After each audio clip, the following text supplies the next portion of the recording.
السلام علیکم ویورز، میں ہوں آپ کے دل کا اسپیشلسٹ ڈاکٹر مجیب پیرزادہ۔ آج ہمارا جو اس پہ ہم بات کرنا چاہ رہے ہیں، جو آج کا ہمارا موضوع ہے وہ ہے دل کا درد، جس کو سائنس کی زبان میں انجائنا کہتے ہیں۔ اس کی اہمیت اس لیے بھی زیادہ ہے کیونکہ جو اگر ہم بات کریں ایک دل کے مریض کی، تو جو سب سے ٹاپ پہ جو بنیادی ایک علامت آتی ہے، جو سمجھیں کہ پہچان ہے دل کے مریض کی نا، وہ یہ والی ایک علامت ہے۔ بیسیکلی یہ ایک علامت کی دل کی بیماری کی ایک علامت ہے، ٹھیک ہے نا۔ اور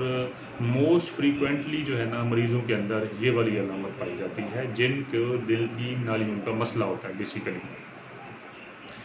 اگر ہم اس کی بنیادی قسموں کی بات کریں کہ یہ کتنی ٹائپس کا ہوتا ہے، تو براڈلی اس کو جو کیٹیگرائز کرتے ہیں نا وہ دو میں ہوتا ہے، ایک ہوتا ہے اسٹیبل انجائنا اور ایک ہوتا ہے انسٹیبل انجائنا۔ اسٹیبل انجائنا کیا ہے؟ یہ ایسا ایک درد ہے، یہاں سے آپ کے جو ہے نا وہ جو ناف ہے، جو امبلائکس ہے، اس سے لے کے آپ کی جو نیک کا ایریا ہے، یہ سارا اس کے اندر درد بیسیکلی جو بکس کہتی ہیں، جو آئیڈیل اس کی لوکیشن ہے نا وہ یہ ہے، یہ جو آپ کی سٹرنم ہے، یہ جو یہ والی ہڈی ہے نا، اس کی بیک سائڈ ایسے یہاں پہ ایسے مریض ہاتھ رکھتے ہیں، یہاں کا جو درد ہوتا ہے آئیڈیلی یہاں ہوتا ہے، لیکن یہ گردن سے لے کے ناف تک کا ایریا ہوتا ہے۔ یہ وہ درد ہوتا ہے جب بندہ کوئی تھوڑا سا روٹین سے ہٹ کے ایک ایکٹیویٹی کرے، کوئی کام کرے، فرض کیا اس نے جناب کوئی تھوڑی سی ایگزرشن کی ہے، کوئی واک کی ہے، کوئی اس نے کھانا کھایا ہے، کوئی اس نے جو ہے نا وہ کوئی اس کو سٹریس ملی ہے، کسی قسم کی بھی سٹریس ہو سکتی ہے، مطلب اس نے کوئی ایسی خبر سن لی ہے، کوئی اس کے سامنے کوئی ایسا ایونٹ ہو گیا ہے، اس کے بعد کیا ہوگا؟ بندے کو یہاں درد سٹارٹ ہو جاتا ہے۔ اچھا، وہ درد پھر یہاں لوکیشن بھی اس کی ہوتی ہے، وہ درد جناب گردن کی طرف بھی جا سکتا ہے، وہ آپ کی لیفٹ آرم کی طرف بھی جا سکتا ہے، وہ دونوں آرمز کی طرف بھی جا سکتا ہے، وہ بیک آف دی جو آپ کی یہ چیسٹ ہے اس کے پیچھے بھی جا سکتا ہے۔ وہ اس کی جو ریڈیشن ہے وہ کسی قسم کی بھی ہو سکتی ہے، کسی طرف بھی جا سکتی ہے۔ پھر اس کے بعد کیا ہوگا؟ اس کے بعد یہ ہوگا کہ جب وہ اس سٹیٹ سے دوسری سٹیٹ میں آئے گا، جب وہ ریلیکس ہوگا، جو وہ ایونٹ تھا وہ ختم ہو گیا، اس کے بعد وہ درد یا تو اس ٹائم اس چیز کے ختم ہونے سے ہی درد ختم ہو جائے گا، یا دوسری آپشن یہ ہے کہ اس نے زبان کے نیچے جو ہے نا وہ جس کو ہم انجیشن کی گولی کہتے ہیں وہ رکھی ہے اور وہ ٹھیک ہو گیا۔ یہ ہے جی آپ کا اسٹیبل انجائنا، دل کا درد۔ اچھا، پھر ہم اس اسٹیبل کو انسٹیبل کب کہتے ہیں؟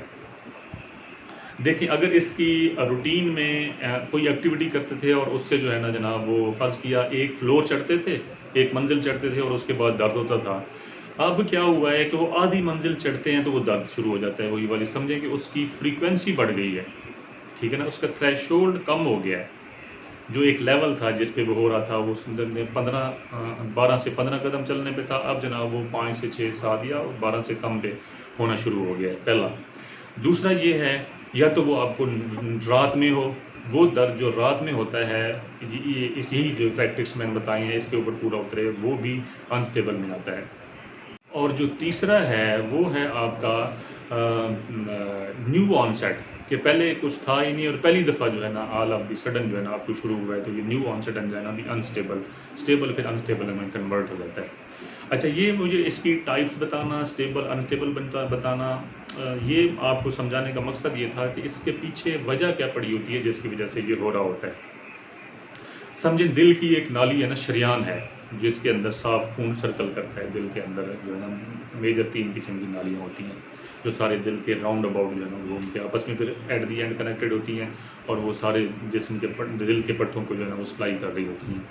جب ان کے اندر بلاکیج، تنگی جو ہے وہ آدھی تنگی آ جائے، 50% ان کا جو ڈائمیٹر ہے اندر والا جو لیومن ہے وہ اتنا 50% وہ تنگ ہو گیا ہے، باقی 50% رہ گیا ہے، پھر یہ والی چیزیں شروع ہوتی ہیں، اسٹیبل انجائنا ہوتا ہے،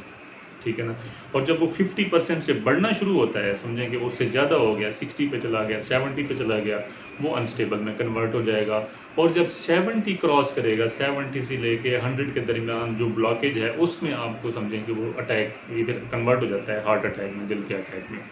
تو بیسیکلی یہ مقصد ہوتا ہے اس کا سمجھانے کا اور اس کے سمٹمز کی فریکوینسی ڈیوائڈ کرنے کا، اسٹیبل انسٹیبل اور پھر اٹیک، یہ اس بیس کی بنیاد پہ ہو رہا ہوتا ہے۔ تو اس میں جو ہے وہ سمجھنے والی جو بات ہے وہ یہ ہے کہ اس درد کو آپ نے کوئی سمپل نہیں لینا، کیونکہ موسٹلی کیا ہوتا ہے، مریض جو ہوتے ہیں وہ مس ڈائگنوز ہو رہے ہوتے ہیں، وہ غلط ٹریٹمنٹ لے رہے ہوتے ہیں، وہ سمجھتے ہیں مجھے تو یہاں پہ جسٹ جو ہے نا وہ ایک درد ہو رہا ہے، میں کھانا کھاتا ہوں تو درد ہوتا ہے، اس کا مطلب ہے مجھے میدے کا مسئلہ ہے، وہ جناب میدے کی دوائیاں کھا رہے ہیں۔ کچھ ہوتے ہیں جن کو یہ ریڈیشن اوپر کی طرف جاتی ہے، وہ کہتے ہیں یہ میرے پٹھوں کا مسئلہ ہے، پٹھوں کی دوائیاں کھا رہے ہوتے ہیں۔ تو موسٹ آف دا ٹائم جو پیشنٹس ہوتے ہیں نا وہ یہ دوائیاں کھا کے گزارا کر رہے ہوتے ہیں، اور خدا نہ خواستہ ہوتا کیا ہے کہ پھر وہ ہارٹ اٹیک کے ساتھ پریزنٹ ہوتے ہیں اور پتہ چلتا ہے کہ یہ تو تنگی جو ہے نا 70% سے زیادہ ہو گئی ہے، پھر اسٹینٹ کی طرف، اور اگر نالیاں 2 یا 2-3 سے زیادہ یا دل کا پمپ کمزور ہو گیا تو پھر اس کے بعد بائی پاس کی طرف جاتے ہیں۔ تو یہ اس کے اوپر جو ہے نا ہمیں گہری نظر رکھنی چاہیے، دیکھنا چاہیے کہ ہمارے ساتھ یا ہمارے قریبی لوگوں کے ساتھ اس طرح کی کوئی چیزیں تو نہیں ہو رہی، تاکہ وہ ان کو بندہ اکٹھے سمجھے، جوڑے، اور اس حساب سے جو ہے نا وہ اپنے قریبی متعلقہ دل کے اسپیشلسٹ کو کنسلٹ کرے تاکہ اس کی پراپر ٹریٹمنٹ ہو اور ہم بیماری کو ریورس بیک کریں، ٹھیک کی طرف لے جائیں، تاکہ اگلا جو اسٹیپ ہے، بیسیکلی ہمارا مقصد بھی آپ کے ساتھ مخاطب ہونا جو تھا ہمارا، وہ پرائمری پریونشن ہے کہ ہم مریض کو ہارٹ اٹیک یا دل کے فیل ہونے کی طرف نہ لے کے جائیں، اس سے پہلے ہی جو اس کے رسک فیکٹر ہیں، جو ہمیں علامات آ رہی ہیں، ان کے اوپر ہم نظر رکھیں اور اس کی دوائی پراپر لیں تاکہ یہ والے مسائل نہ ہوں۔ امید کرتا ہوں یہ والی ویڈیو آپ کے لیے بڑی معلوماتی ہوگی۔ اپنا خیال رکھیں، اپنے قریبی لوگوں کا خیال رکھیں، اور آخر میں میرا وہی پیغام، سب سے پہلے صحت۔ السلام علیکم۔